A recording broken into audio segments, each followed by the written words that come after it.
आपने अभी देखी चांदबाग की तस्वीरें। जिस वक्त दिल्ली में दंगे हुए थे, वो जो आग थी, वो जो आगजनी थी, वो जो नाले में फेंकते शव और तमाम तरीके की चीजें आपने दिखाई दी थी।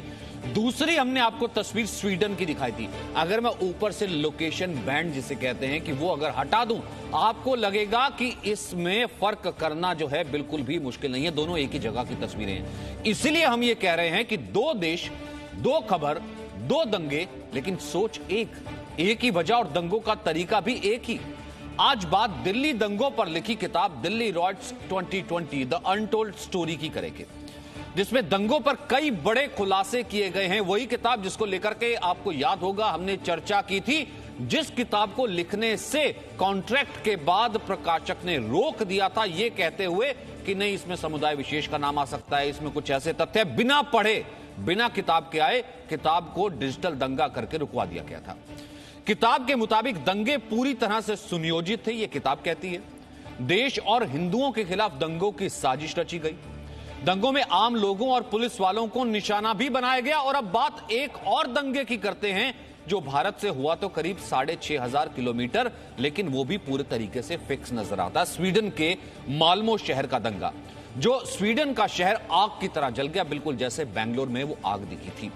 देश और दंगा भले ही अलग हो, लेकिन यह दंगा दिल्ली दंगों से अलग नहीं था। वैसे ही भीड़ निकली, भीड़ को भड़काया गया, धार्मिक नारेबाजी हुई, आग लगाई गई और आम लोगों को ही नुकसान पहुंचाया गया, पुलिस वालों को हमला किया गया, सब कुछ एक जैसा।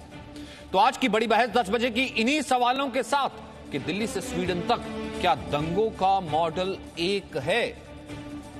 तो दिल्ली से स्वीडन तक दंगों का मॉडल क्या एक है? बहस की शुरुआत करें उससे पहले आपको बता दें, दिल्ली दंगों पर जो किताब लिखी गई है उसमें आखिरकार कहा क्या गया है, जिसे पूरे तरीके से कोशिश की गई एक लॉबी द्वारा कि वो किताब छपे ही ना, बाहर ही ना आए।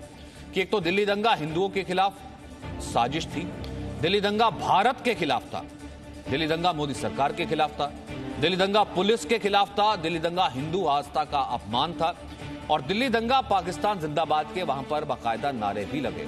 हमारे साथ जो मेहमान हैं उनसे आपका तारुफ करा दें। हमारे साथ सोनाली चितालकर हैं, जो कि लेखिका हैं, जिन्होंने इस किताब को लिखा है, को राइटर हैं दिल्ली राइट्स 2020 की।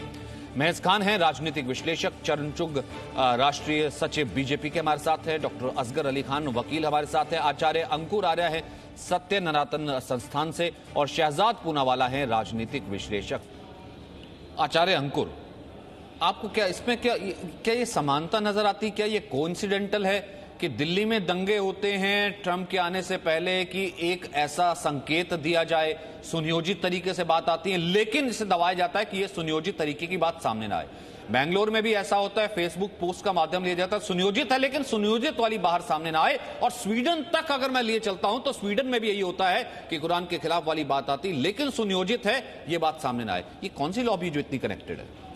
सचिन भाई, ये लॉबी तो हजारों साल से काम करती आ रही है, लेकिन अगर हम ये कोशिश बहुत करते हैं कि इस चीज़ को हम छिपा सकें, चाहे आप दिल्ली देखिए, बेंगलोर देखिए, चाहे फिर आप स्वीडन देखिए, चाहे आप फ्रांस देखिए, कहीं पर भी चले जाइए, आपको जो मॉड्यूल है वो ज्यों का त्यों एक का एक लगता है।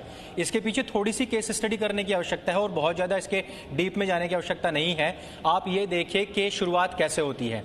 पहले वहाँ पर एक रोना रोया जाता है कि हम मारे जा रहे हैं, हम शरणार्थी, हमें शरण दीजिए।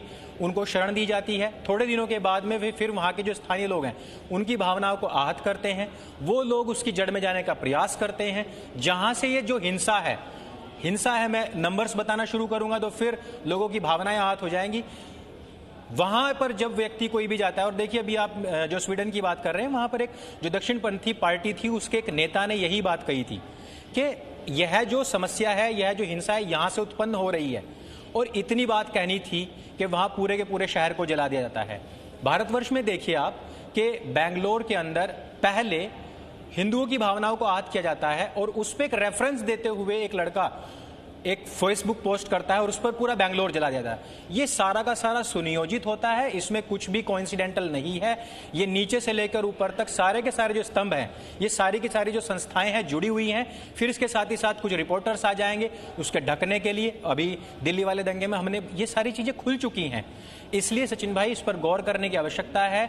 यह सब कुछ सुनियोजित है और यह जो किताब है इसको बंद कराया जाना, इसको दबाव डाला जाना, और जो आपने कहा कि एक तरीके से इन्होंने जो जिहाद किया है इसके खिलाफ भी, यह सब कुछ सुनियोजित है ताकि सच, इनका सच सबके सामने ना आ पाए। चारे अंकुर, क्या डर इस चीज का है कि वो लोग ये कहने वाले कि फ्रीडम ऑफ स्पीच है, या फिर ऐसा है दंगों का धर्म नहीं होता, ये किताब आ जाती तो क्या ये खुलासा हो जाता कि नहीं दंगों का भी धर्म होता और इन दंगों का शायद धर्म था? अंकुर आचार्य। सचिन जी, अगर समय रहते जिन बुक्स के ऊपर बैन लगाया जाना चाहिए था, अगर उन बुक्स के ऊपर बैन लग जाता तो वाकई में ये जो पूरा का पूरा विश्व है इस आग में ना जल रहा होता। मैं आपको 2 मिनट में अपनी एक छोटी सी कविता के माध्यम से सारी चीज़ों को स्पष्ट करना चाहूँगा कि बड़े बड़े इमाम बाड़े थे आपके यहाँ पर बैठ के कहते थे कि जब सुप्रीम कोर्ट से फैसला आएगा तो वो हमको सहर्ष स्वीकार होगा। वहीं से मैं इसकी स्टार्टिंग करना चाहता हूँ और बताऊँगा मैं आपको कि पूरा ये जो प्लानिंग है, पूरी उम्मत का कॉन्सेप्ट क्या है। टीवी पर आकर चिल्लाते थे कसम यही उठाएंगे, अगर कोर्ट ने कह दिया तो मंदिर वहीं बनाएंगे। बदले तेवर बदली वाणी, बदले तेवर बदली वाणी, टीवी पर ही धमकाने लगे, मंदिर तोड़ बनाएंगे मस्जिद उम्मा को समझाने लगे। अब्दुल द पंचर पुत्र कथा, अब्दुल द पंचर पुत्र कथा तुमको आज सुनाता हूँ, दिल्ली के जिहादी दंगों की पटकथा मैं आज आपको बताता हूँ। वैसे तो मिट्टी में खून है शामिल पर इंशाअल्लाह टुकड़े करते हैं, वैसे तो मिट्टी में खून है शामिल पर इंशाअल्लाह टुकड़े करते हैं। टुकड़ों पर जिंदा थे जो कभी हर गली में झगड़े करते हैं, कपड़ों से पहचाने जाते हैं एक जैसे ही नारे लगाते हैं, पुलिस को जिबा करते हैं जिंदों को खूब जलाते हैं, छतों को छावनी बनाते हैं विद्या के मंदिर जलाते हैं। धर्म देखकर लड़के लड़की का, धर्म देखकर लड़के लड़की सबको काट कर नाले में बहाते हैं। नेता हो या मंत्री, नेता मंत्री हो या पत्रकार, नेता मंत्री हो या पत्रकार, सेल्फी सबके संग खिंचवाते हैं, गल्फ का पैसा पेट्रोल लेकर के देश को खूब जलाते हैं।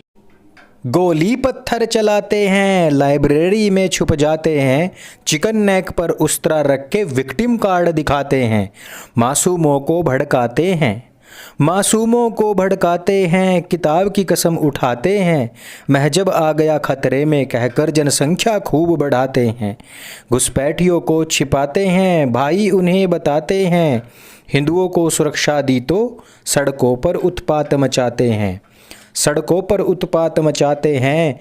तेजाब गुलेल का फ़िलिस्तीनी मॉडल, तेजाब गुलेल का फ़लस्तीनी मॉड्यूल भारत में अपनाते हैं, जो आपस में भाई बन ना सके कभी, जो आपस में भाई बन ना सके, हम भाई उन्हें बताते हैं। मैं बताने लगा जब दिले दास्तां तो ब्लूम ही बरी कर डाला, मैं बताने लगा जब दिले दास्तां तो ब्लूम ही बरी कर डाला, पर साच को आँच कहाँ है बैरी, हमने भी किस्सा कर डाला। और अब किताब जो है वो गरुड़ प्रकाशन से आते ही रिकॉर्ड बनाने शुरू कर चुकी है।